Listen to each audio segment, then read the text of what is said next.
কাচারের পুলিশের গুলি, গ্রেপ্তার এক ডাক সরবরাহকারী। মাদকের বিরুদ্ধে অভিযান চালাতে গিয়ে পাচারকারীকে লক্ষ্য করে গুলি ছুড়ল কাচার পুলিশ। ঘটনাটি ঘটেছে দোলাই চান্নিঘাটে 306 নম্বর জাতীয় সড়কে শুক্রবার সন্ধ্যায়। তবে হতাহত হয়নি কেউ। 306 নম্বর শিলচর আইজল জাতীয় সড়কের চান্নিঘাটে গাড়ি চেকিংয়ের সময় গোপন খবরের ভিত্তিতে ওত পেতে বসে কাচার পুলিশের দল। সেই সময় একটি ব্যক্তিগত বাহন ও একটি স্কুটিতে করে 3 মাদক পাচারকারী পৌঁছে। তারা পুলিশের উপস্থিতি টের পেয়ে পালিয়ে যাওয়ার চেষ্টা করে। পুলিশ মাদক পাচারকারীদের পাকড়াও করতে 02 রাউন্ড গুলি চালায়। পুলিশের গুলি চালানোর মধ্যেই পালিয়ে যেতে সক্ষম হয় 2 পাচারকারী। তবে পুলিশ তমিজুর রহমান লস্কর নামের এক পাচারকারীকে আটক করতে সক্ষম হয়। এদের থেকে উদ্ধার হয় 55টি সাবান কেসে 750 গ্রাম হেরোইন, যার বাজার মূল্য 7 কোটি টাকা। মূলত এই ড্রাগস মিজোরামের চাম্পাই হয়ে দোলাই প্রবেশ পথে কাচার হয়ে অসম তথা বহিরাজ্যে সরবরাহ হয়। মিজোরাম সরকার সম্পূর্ণরূপে ব্যর্থতার নজির গড়ছে ড্রাগস পাচারে। এমনকি আন্তঃরাষ্ট্রীয় মায়ানমার হয়ে মিজোরামে প্রবেশ ঘটে এইসব অবৈধ নেশা সামগ্রী। প্রশ্ন হলো, সেটা কেন্দ্র সরকারের সীমা সুরক্ষা এত কঠোর থাকা সত্ত্বেও কিভাবে সম্ভব হয়? তাহলে কি মিজোরাম এবং আন্তঃরাষ্ট্রীয় ভারতীয় নিরাপত্তার ব্যবস্থা এবং শুল্ক বিভাগ পুরোপুরি ব্যর্থ? আর না হলে তারা মদত যোগাচ্ছে এইসব চোরা কারবারিদের?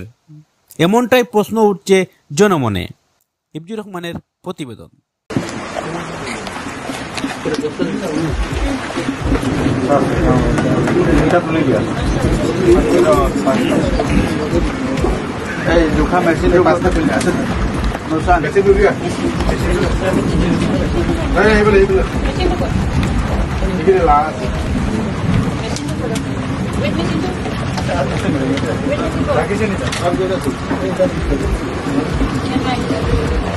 আমার মানুহবিলাক আমার বাচ্চাকেইটা মানুহে পাছফালে থাকিব নোৱাৰে।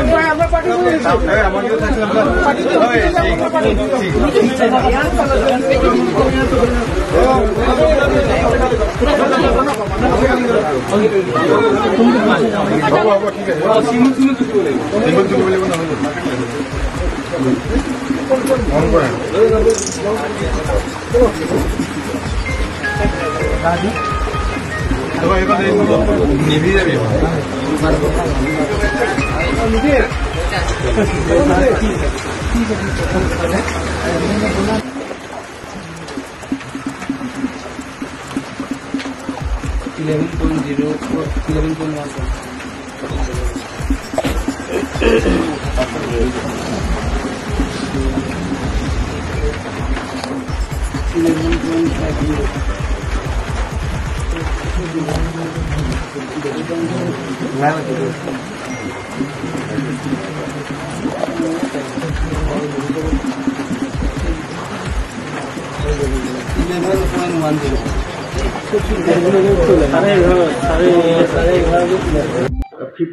টা চাবোনৰ বাকচত আমি নিচাযুক্ত সামগ্ৰী জব্দ কৰিছিলোঁ আৰু শিলডুবিৰ পৰা আমি 41টা চাবোনৰ বাকচত আমি নিচাযুক্ত সামগ্ৰী জব্দ কৰিছিলোঁ আৰু গোটেইখিনি চাবোনৰ বক্স মিলালে 96টা বক্স হ'ব। এই 96টা বক্স আমি জব্দ কৰিবলৈ সক্ষম হৈছোঁ আৰু ইয়াৰ যেটো ওজন আছে 1.2 কিলোগ্ৰাম। 1.2 কিলোগ্ৰাম আমি heroin, suspected to be heroin আমি জব্দ কৰিবলৈ সক্ষম হৈছোঁ। আৰু এই গোটেই অভিযানটোৰ পৰা আমি 3জন ব্যক্তিক আমি ইতিমধ্যে এৰেষ্ট কৰিছোঁ। তাৰ প্ৰথমজনৰ নাম হ'ল তামিজুৰ ৰহমান লস্কৰ, 38 ইয়াৰ্ছ, আৰু তেওঁৰ পিতৃৰ নাম হ'ল অমিৰুদ্দিন লস্কৰ, ৰাজগোবিন্দপুৰ ধলাই। দ্বিতীয়জন ব্যক্তি হ'ল কবিৰ আহমেদ বৰভূঞা, 25 বছৰ, তেওঁৰ ঘৰ গোবিন্দপুৰ পাৰ্ট 2 শিলচৰ। আৰু তৃতীয়জন ব্যক্তি হ'ল ৰাজীৱ উদ্দিন, 35 ইয়াৰ্ছ, তেওঁৰ দেউতাকৰ নাম হ'ল মহম্মদ আলী আৰু সাউথ বাছকান্দি লক্ষীপুৰ। এই 3জন ব্যক্তিক আমি এৰেষ্ট কৰিছোঁ। আৰু ইয়াৰ লগতে এটা স্কুটি ড্ৰাগছ সৰবৰাহৰ কাৰণে তেওঁলোকে ব্যৱহাৰ কৰিছিলে। স্কুটিৰ নাম্বাৰ হ'ল AS11Y8317। এইটোকো আমি যোৱা নিশা জব্দ কৰিবলৈ সক্ষম হৈছোঁ চান্নিঘাটৰ পৰা। আৰু তাৰ লগতে যোৱা নিশা চান্নিঘাটত যেটো আমাৰ অভিযান চলিছিলে, সেই অভিযান কালত যিজন মূল সৰবৰাহকাৰী, ড্ৰাগছৰ যিজন মূল সৰবৰাহকাৰী, তেওঁ পলাই যাবৰ কাৰণে চেষ্টা কৰিছিলে। আৰু পলাই যাবৰ কাৰণে চেষ্টা কৰোঁতে আমি দুটা গুলি ফুটাব লগা হৈছিলে আৰু বতাহত লক্ষ্য কৰি দুটা গুলি আমি ফুটাইছিলোঁ আৰু তাৰ ফলত আমি যিজন মূল অভিযুক্ত ব্যক্তি তেওঁক আমি ধৰিবলৈ সক্ষম হ'লোঁ।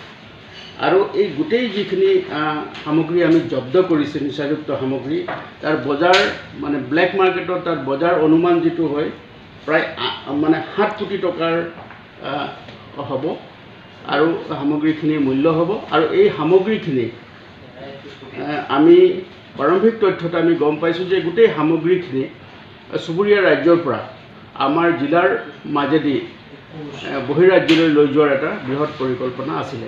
গতিকে আমাৰ এই অভিযান অব্যাহত আছে আৰু এই অভিযান কালত আমি বিভিন্ন ধৰণৰ যিবিলাক আমি খবৰ পাইছোঁ সেইবিলাকৰ ওপৰত আমি কাম কৰি আছোঁ আৰু যাতে এই সামগ্ৰী সৰবৰাহ নিচাযুক্ত সামগ্ৰীৰ সৰবৰাহ যাতে সম্পূৰ্ণ বন্ধ কৰিব পৰা যায় তাৰ কাৰণে আমি সদায় সচেষ্ট হৈ আছোঁ।